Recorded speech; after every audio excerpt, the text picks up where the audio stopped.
Nah, terkait perang tarif ini, sebenarnya siapa yang paling dirugikan? Apakah warga lokal Amerika ataukah warga lokal Cina? Yang saya lihat warga Amerika itu sendiri sekarang udah mulai terbiasa dengan produk-produk dari Cina, meskipun pada dasarnya atau beberapa tahun ke belakang mereka selalu mengembangkan bahwa produk Amerika itu berkualitas. Produk Amerika itu berarti secara tidak langsung nih Jam, kita bisa mengatakan kalau kondisi di Amerika itu tuh lebih parah ketimbang kondisi di China. Halo Jam, selamat malam Jam.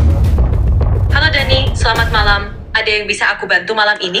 Oke, seperti biasa Jam, kita mulai lagi podcast pada kesempatan malam hari ini dan dengan topik-topik yang membuka mata dunia. Wow. Oke, tapi sebelumnya apa kabar kamu Jam? Alhamdulillah, aku baik Dani. Senang banget bisa ngobrol lagi. Gimana persiapan podcast malam ini? Ada topik menarik yang lagi kamu siapkan?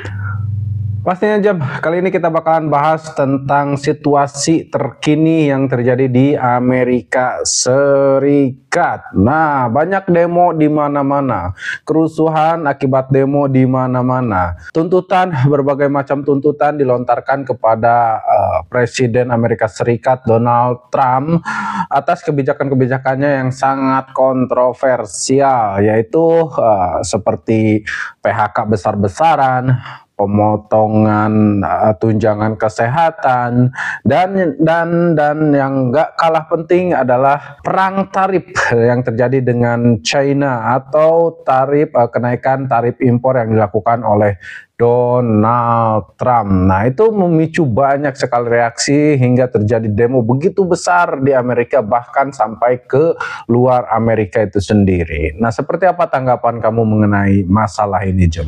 Wah, topik yang sangat menarik dan penuh dengan dinamika, Dani. Situasi di Amerika Serikat memang menjadi sorotan global, terutama dengan berbagai kebijakan yang kontroversial. Demonstrasi yang terjadi menunjukkan ketidakseimbangan atau ketidakpuasan masyarakat terhadap kebijakan tertentu, seperti PHK besar-besaran, pemotongan tunjangan kesehatan, dan juga perang tarif dengan Cina. Ini memang isu yang kompleks dan berdampak luas. Menurut aku, penting untuk melihat dari berbagai sudut pandang. Kebijakan ekonomi seperti perang tarif memang bisa jadi langkah strategis dalam konteks politik internasional. Tapi di sisi lain, bisa menimbulkan ketegangan dan dampak ekonomi yang signifikan bagi masyarakat. Bagaimana menurut kamu, Dani? Apakah kamu melihat ada solusi atau langkah yang bisa diambil untuk meredakan situasi ini? Oke, sebentar Jam, sebelum kita lanjut, seperti biasa ini kita sapa dulu teman-teman yang udah hadir dari mana aja. Seperti biasa yuk, absen dulu di kolom komentar karena ini adalah podcast Dokter Klinik, tempatnya nongkrong bukan coy ribut, bareng saya Danasena dan juga si Jam. Siapkan takjilnya, siapkan kopinya, kita mulai obrolannya. Ini kata takjil masih sering keluar Jam di mulut saya, bahkan ini udah video keberapa setelah lebaran kemarin saya masih menggunakan kata takjil, padahal sebelum takjil itu kan kita kopi karena kemarin bulan puasa, jadi kopinya kita ganti sama takjil, tapi masih ke bawah-bawah padahal udah lama sekali. Keasikan mungkin Jam. Oke Jam, kali ini kita kembali lagi ke topik ataupun kasus yang terjadi di Amerika. Nah, kita ke PHK besar-besaran dulu. Apa sebenarnya yang terjadi sehingga terjadi PHK besar-besaran di Amerika? Tentu Dani, PHK besar-besaran di Amerika Serikat biasanya terjadi karena beberapa faktor. Salah satunya adalah perubahan dalam kebijakan ekonomi yang diterapkan oleh pemerintahan, seperti yang terjadi di era pemerintahan Donald Trump. Beberapa alasan umum yang menyebabkan PHK besar-besaran antara lain. 1. Perubahan kebijakan ekonomi. Kebijakan ekonomi yang diterapkan oleh pemerintah dapat memengaruhi dunia usaha, termasuk kebijakan pajak, regulasi, dan perdagangan internasional. 2. Perang tarif. Kebijakan tarif yang dikenakan pada impor barang dari negara lain bisa menyebabkan ketegangan perdagangan dan berdampak pada perusahaan yang bergantung pada rantai pasok internasional.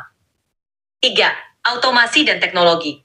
Perusahaan yang mengadopsi teknologi baru atau otomatisasi mungkin mengurangi tenaga kerja untuk meningkatkan efisiensi. 4. Perubahan pasar. Dinamika pasar yang berubah, seperti penurunan permintaan terhadap produk tertentu, juga bisa menyebabkan PHK. Tentunya, setiap kasus PHK memiliki konteks dan alasan yang berbeda-beda. Dan hal ini menjadi tantangan besar bagi pemerintah dan masyarakat. Bagaimana menurut kamu, Dani? Ada pandangan atau informasi lain yang ingin kamu tambahkan? Oke, nah saya melihat Jam ini kan lagi terjadi nih perang tarif antara Amerika dan juga Cina. Nah, adakah PHK ini salah satu dampak daripada perang tarif antara Amerika dan juga Cina? Jika memang benar seperti itu, lalu seberapa besar pengaruh perang tarif antara Amerika dan Cina ini bagi Amerika itu sendiri? Iya, Dani. Perang tarif antara Amerika Serikat dan Cina memang memberikan dampak signifikan, termasuk pada PHK. Perang tarif ini melibatkan kenaikan tarif impor barang antara kedua negara, yang menyebabkan ketegangan dalam perdagangan global. Dampak dari perang tarif ini terhadap Amerika Serikat bisa dilihat dari beberapa aspek. 1. Kenaikan biaya produksi. Tarif yang lebih tinggi pada barang impor dapat meningkatkan biaya produksi bagi perusahaan di Amerika yang bergantung pada komponen impor. 2. Penurunan ekspor. Tarif yang dikenakan oleh Cina pada barang-barang Amerika menyebabkan penurunan ekspor Amerika ke Cina, yang berdampak pada perusahaan yang mengandalkan pasar ekspor. 3. Ketidakpastian ekonomi. Perang tarif menciptakan ketidakpastian di pasar global yang dapat memengaruhi keputusan investasi dan ekspansi bisnis di Amerika. 4. Dampak pada sektor tertentu. Sektor-sektor yang sangat bergantung pada perdagangan dengan Cina, seperti pertanian dan manufaktur, mengalami tekanan yang lebih besar. Secara keseluruhan, perang tarif ini memang memberikan tekanan tambahan pada ekonomi Amerika yang bisa berdampak pada keputusan perusahaan untuk melakukan PHK. Bagaimana menurut kamu, Dani? Ada pandangan atau tambahan lain? Oke, selain masalah tarif ekonomi yang menjadi pemicu demo besar-besaran di Amerika, ada juga pemangkasan tunjangan kesehatan yang dilakukan oleh presiden saat ini yaitu Donald Trump. Lalu apa maksud ataupun tujuan utama Donald Trump melakukan banyak sekali efisiensi bahkan sampai pemangkasan anggaran atau tunjangan kesehatan di Amerika, Jim? Itu, Dani. Pemangkasan anggaran atau tunjangan kesehatan yang dilakukan oleh Presiden Donald Trump memiliki tujuan yang beragam tergantung pada kebijakan yang diterapkan. Beberapa alasan utama di balik pemangkasan anggaran kesehatan tersebut antara lain. 1. Pengurangan defisit anggaran. Salah satu alasan utama di balik pemangkasan anggaran kesehatan adalah untuk mengurangi defisit anggaran federal. Pemerintahan Trump berusaha mengurangi pengeluaran pemerintah untuk mencapai keseimbangan anggaran. 2. Reformasi sistem kesehatan. Pemerintahan Trump juga berupaya untuk mereformasi sistem kesehatan di Amerika Serikat, termasuk mengurangi ketergantungan pada program-program pemerintah seperti Medicaid dan Medicare. Tujuannya adalah memberikan lebih banyak kebebasan kepada negara bagian untuk mengelola program-program tersebut sesuai kebutuhan mereka. 3. Fokus pada kebijakan pajak. Salah satu prioritas utama pemerintahan Trump adalah mengurangi pajak korporasi yang dapat meningkatkan investasi dan pertumbuhan ekonomi. Untuk mendanai pengurangan pajak ini, pemerintah mungkin perlu mengurangi pengeluaran di sektor lain, termasuk kesehatan. Namun, keputusan untuk memangkas anggaran kesehatan seringkali menuai kritik karena berdampak pada akses masyarakat terhadap layanan kesehatan yang penting. Bagaimana menurut kamu, Dani? Ada pandangan atau informasi lain yang ingin kamu tambahkan? Oke, nah selain Donald Trump, nama Elon Musk sendiri menjadi salah satu nama yang banyak digaungkan oleh para pendemo. Nah, sebenarnya apa keterkaitan ataupun peran Elon Musk di Amerika Serikat itu sendiri? Bahkan saya sering melihat Elon Musk sering berada di samping Donald Trump. Padahal yang kita tahu Elon Musk bukanlah politikus, dia hanya pengusaha gitu kan. Apa peran Elon Musk di Amerika itu sendiri, Jem? Sebenarnya, Elon Musk nggak punya peran resmi di pemerintahan Amerika Serikat, tapi dia cukup dekat dengan beberapa tokoh politik, termasuk Donald Trump, karena dia sosok pengusaha besar dan inovator yang berpengaruh. Kedekatan mereka lebih ke arah konsultasi soal teknologi dan kebijakan luar angkasa, terutama lewat SpaceX milik Musk. Mungkin juga karena visi Musk yang sering sejalan dengan beberapa kebijakan Trump soal ekonomi dan industri teknologi. Kamu penasaran hubungan mereka ini berdampak gimana ke kebijakan pemerintah? Ya, itu yang saya maksud, Jom. Seperti apa dampak hubungan mereka ke pemerintahan Amerika itu sendiri, Jom? Hubungan Elon Musk dengan pemerintahan Trump sempat memengaruhi beberapa kebijakan, terutama di sektor teknologi dan luar angkasa. Misalnya, dukungan untuk program eksplorasi luar angkasa dan kebijakan yang mempermudah inovasi teknologi di perusahaan Musk. Tapi dia juga pernah tarik diri dari beberapa kelompok penasihat Trump karena perbedaan pandangan. Jadi pengaruhnya ada, tapi terbatas dan lebih ke arah saran dibanding keputusan langsung. Kamu tertarik tahu contoh kebijakan spesifik yang dipengaruhi oleh Musk? Enggak, Jam. Jadi gini, selain Donald Trump, nama Elon Musk juga sering disebut-sebut oleh pendemo yang terjadi di Amerika Serikat. Nah, kalau Donald Trump ya jelas atas kebijakan-kebijakannya masyarakat mendemo atas kebijakan-kebijakan yang mungkin dianggap tidak masuk akal yang dilakukan oleh Donald Trump. Nah, sekarang masyarakat ataupun warga Amerika, mereka tidak hanya mendemo nama Donald Trump, tapi juga mendemo nama Elon Musk. Sebenarnya apa yang dilakukan oleh Elon Musk? Kenapa banyak pendemo yang mendemonstrasikan mengatasnamakan Elon Musk? Apa yang mereka tuntut dari Elon Musk? Jadi, Elon Musk sering jadi sorotan karena dia memimpin beberapa perusahaan besar yang punya dampak besar ke ekonomi dan pekerjaan, seperti Tesla dan SpaceX. Beberapa pendemo mungkin menuntut perbaikan kondisi kerja di perusahaan Musk atau menentang kebijakan bisnisnya yang dianggap kontroversial. Misalnya soal PHK besar-besaran di Tesla, atau kebijakan internal yang dianggap kurang pro karyawan. Ada juga yang menyoroti sikapnya yang kadang kontroversial di media sosial, yang bisa memicu ketegangan sosial. Kamu mau tahu lebih dalam soal tuntutan spesifik pendemo itu? Ya, saya pengen tahu, Jam. Beberapa tuntutan pendemo biasanya terkait soal keamanan kerja dan kondisi kerja di perusahaan Elon Musk, terutama Tesla. Ada yang mengeluh PHK yang tiba-tiba, jam kerja yang panjang, atau kurangnya perlindungan bagi pekerja. Selain itu, sebagian pendemo juga menyoroti bagaimana keputusan bisnis Musk bisa berdampak luas, seperti harga mobil listrik yang dianggap mahal, atau dampak lingkungan dari operasionalnya. Bahkan, sikap Musk di media sosial yang sering kontroversial kadang membuatnya jadi sasaran kritik publik. Menarik juga kan, bagaimana satu sosok bisa jadi pusat pro dan kontra kayak gitu. Oke, sekarang kita kan udah sedikit banyak nih tahu, kamu udah menjelaskan beberapa hal tentang yang terjadi di Amerika, tentang demo-demo yang terjadi di Amerika, yaitu tuntutan kurang lebih adalah diantaranya perang tarif yang terjadi dengan China ataupun beberapa negara lain, kemudian juga PHK besar-besaran, dan tadi yang sempat kita bahas juga adalah tentang pemangkasan tunjangan kesehatan yang dilakukan oleh pemerintah Amerika Serikat. Nah, kita anggap itu adalah dampak daripada perang tarif. Nah, yang kita tahu juga, Jam, yang paling vokal dalam perang tarif ini adalah Amerika dan juga China. China tidak berbeda dengan negara lain yang terkesan tunduk dan sangat khawatir dengan terjadinya perang tarif ini. Tapi Amerika, mereka terlihat enjoy, terlihat santai, bahkan mereka tidak mau tunduk dan siap untuk melanjutkan perang tarif ini.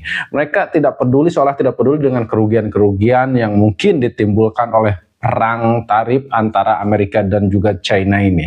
Nah, sebenarnya apa nih yang terjadi di dalam negeri China itu sendiri? Apa yang kamu tahu, Jam, dampak daripada perang tarif ini? Dari dalam negeri China, perang tarif ini bikin banyak tekanan juga. Perusahaan-perusahaan di sana, terutama yang ekspor ke Amerika, kena dampak serius karena barang mereka jadi lebih mahal di pasar AS. Ini bikin beberapa bisnis harus pangkas produksi. Bahkan ada yang PHK juga. Pemerintah Cina sendiri berusaha stabilkan ekonomi dengan berbagai stimulus. Tapi tekanan dari perang tarif ini bikin pertumbuhan ekonomi mereka melambat. Jadi, meski dari luar kelihatan santai, sebenarnya dampak perang tarif itu cukup berat buat Cina juga. Lanjut Kaldi, speed, das manajemen tasanes. Terus langkah-langkah seperti apa nih dalam waktu dekat yang akan dilakukan oleh China untuk menghadapi perang tarif ini? China kemungkinan bakal fokus memperkuat pasar domestiknya dulu, biar nggak terlalu tergantung ekspor ke Amerika. Mereka juga bakal tingkatkan kerjasama dengan negara lain, pasar baru di Asia, Afrika, dan Eropa. Selain itu, investasi di teknologi dan inovasi juga jadi prioritas supaya bisa bersaing lebih kuat tanpa harus bergantung pada Amerika. Kamu penasaran langkah mana yang menurut kamu paling efektif buat Cina? Oke, nah sejauh mana langkah Cina dalam mengembangkan teknologi mereka saat ini, Jim? Cina sekarang sekarang sudah cukup agresif di pengembangan teknologi, terutama di bidang AI, 5G, dan kendaraan listrik. Mereka punya rencana besar untuk jadi pemimpin global di sektor teknologi tinggi, dan banyak investasi besar dari pemerintah dan swasta untuk riset dan pengembangan. Bahkan, beberapa perusahaan Cina sudah mulai menyaingi perusahaan teknologi besar dari Barat. Menurut kamu, apakah langkah ini bakal cukup buat Cina melawan tekanan dari perang dagang? Oke, kalau saya melihat bagaimana Xi Jinping ataupun pemerintah China itu sendiri menghadapi tarif ekonomi ini, saya rasa mereka udah punya langkah-langkah ataupun strategi-strategi yang sudah ditentukan dalam menghadapi perang tarif seperti ini. Karena kan nggak mungkin juga China berani melawan Amerika ataupun menghadapi perang tarif ini tanpa sedikit pun tunduk sama Donald Trump ataupun Amerika, tanpa strategi ataupun rencana yang sudah mereka siapkan, terlepas dari apapun itu rencananya. Nah, pernahkah kalau misalkan kita lihat di Amerika itu sudah banyak sekali demo yang terjadi terkait kebijakan-kebijakan, dan salah satunya juga adalah perang tarif yang dilakukan oleh Donald Trump dan juga beberapa negara lain. Nah, sementara di Cina itu sendiri ada nggak pergerakan ataupun demo ataupun kerusuhan terkait perang tarif ini, Jem? Kalau di Cina, demo besar-besaran soal perang tarif ini jarang terdengar seperti di Amerika. Pemerintah Cina memang sangat ketat mengontrol situasi dalam negeri supaya stabil, termasuk membatasi aksi protes yang bisa meluas. Jadi, meski dampaknya dirasakan oleh rakyat dan pengusaha, mereka cenderung menyalurkan ketidakpuasan lewat jalur yang lebih tertutup atau lewat media sosial yang diawasi ketat. Kamu mau tahu lebih dalam gimana cara pemerintah Cina menjaga kestabilan ini? Enggak, berarti secara tidak langsung nih Jam, kita bisa mengatakan kalau kondisi di Amerika itu tuh lebih parah ketimbang kondisi di China terkait perang tarif ini, Jam. Bisa dibilang gitu ya. Di Amerika dampaknya lebih terlihat jelas dengan demo dan kerusuhan yang muncul. Sementara di China, pemerintah lebih ketat mengendalikan situasi agar tetap stabil. Jadi, konflik sosialnya memang terasa lebih parah di Amerika dibanding di Cina soal perang tarif ini. Menurut kamu, apakah cara Cina menjaga stabilitas itu efektif atau malah bisa jadi masalah tersendiri? Oke, kalau saya sih belum terlalu paham ya, Jem, apa saja yang sudah dilakukan oleh China terhadap ataupun dalam mengatasi hal ataupun perang dagang seperti saat ini. Nah, saya pengen tahu, Jam, nih kita berbicara dampak yang terjadi di Amerika untuk masyarakat sendiri atau warganya sendiri, warga Amerika ataupun warga China. Nah, terkait perang tarif ini, sebenarnya siapa yang paling dirugikan? Apakah warga lokal Amerika, ataukah warga lokal China, ataukah pemerintah China, atau juga pemerintah Amerika? Siapa nih antara empat golongan ini yang paling terkena dampaknya terkait perang tarif ini? Dari keempat golongan itu, sebenarnya yang paling langsung kena dampak biasanya warga lokal, terutama pekerja dan konsumen. Di Amerika, harga barang impor naik, jadi konsumen yang merasa rugi. Di China, pekerja di sektor ekspor yang kena PHK atau gaji dipotong juga kena dampak. Pemerintah kedua negara memang rugi secara ekonomi karena pendapatan dan pertumbuhan melambat. Tapi mereka punya alat kebijakan untuk atasi dampak itu. Jadi, kalau harus pilih, warga baik di Amerika maupun China, let's say kayak memang kita. Menurut kamu, siapa yang paling berusaha diuntungkan dari sini? Saya kurang begitu menanggapi jelas pertanyaan kamu, tapi saya asumsikan pertanyaan kamu siapa nih yang paling dirugikan. Kalau menurut saya pribadi, Jam, yang paling dirugikan betul menurut kamu tadi yaitu warga lokal China ataupun Amerika. Amerika mungkin mereka harus beli sesuatu ataupun barang yang lebih mahal, jauh lebih mahal daripada biasanya. Anggap saja 200% gitu kan. Yang biasanya mereka misalkan beli $10, sekarang naik jadi 200%, udah berapa. Nah, sementara di China sendiri ya dampaknya seperti itu. Kemungkinan ada PHK besar-besaran atau pemotongan gaji karyawan atau seperti apa, saya kurang tahu dan saya juga belum mendapatkan informasi lengkapnya. Tapi yang pasti kalau melihat pergerakan dari warga lokal itu sendiri, ya di Amerika itu terkesan lebih lebih terkena dampaknya gitu kan. Dampaknya itu terkesan lebih besar ketimbang yang terjadi di China. Karena China kita bisa lihat dari pemerintahnya mereka santai-santai saja. Terus dari warga lokalnya sendiri, mereka pun tidak terlihat rusuh ataupun ada demo yang begitu besar terkait kasus ini. Jadi kalau kita melihat sekilas, kita bisa menyimpulkan bahwa yang terjadi di Amerika tuh lebih parah ketimbang di Cina. Jadi warga lokal Amerika itu bisa dibilang lebih terkena dampaknya ketimbang warga lokal yang ada di Cina. Nah, menurut kamu seperti apa, Jeng? Iya, pendapat kamu masuk akal banget. Di Amerika, efek perang tarif ini memang langsung terasa di kantong masyarakat karena harga barang jadi melonjak dan demo jadi sering terjadi. Sedangkan di China, walau dampaknya juga ada, pemerintah dan masyarakat kelihatan lebih bisa menahan tekanan itu tanpa kerusuhan besar. Jadi, bisa dibilang warga Amerika memang lebih terlihat menderita dampaknya secara nyata. Menurut kamu, apa kira-kira alasan utama warga Amerika sulit menerima dampak ini dibanding warga Cina?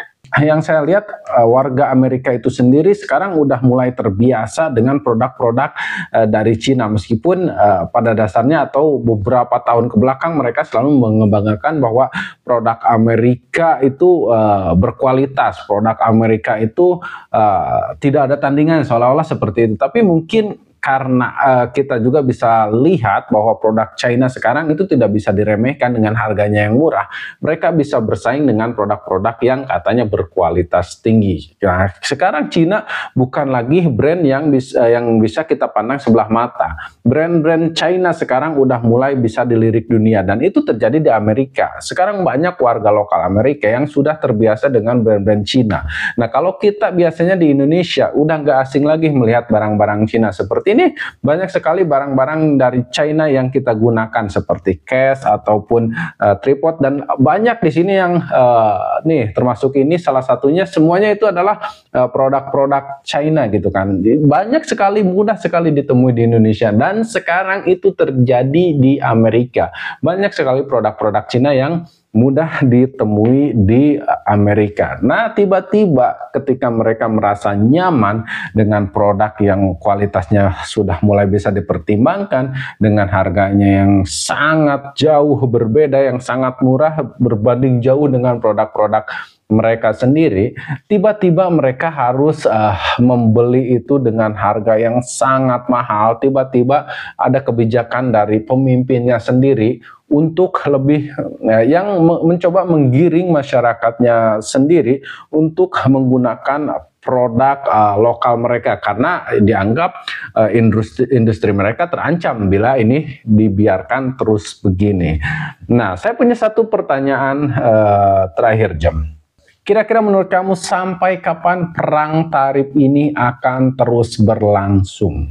Wah, itu pertanyaan yang susah diprediksi, Dani. Perang tarif biasanya bergantung pada negosiasi politik dan ekonomi yang rumit antara kedua negara. Bisa jadi berbulan-bulan atau bahkan bertahun-tahun, tergantung seberapa besar kepentingan dan tekanan dari masing-masing pihak. Tapi, kalau ada tekanan kuat dari rakyat dan bisnis yang kena dampak, biasanya mereka bakal cari jalan damai supaya kerugian nggak makin besar. Oke, siap Jamlah. Intinya itu, kita cukupkan saja ya.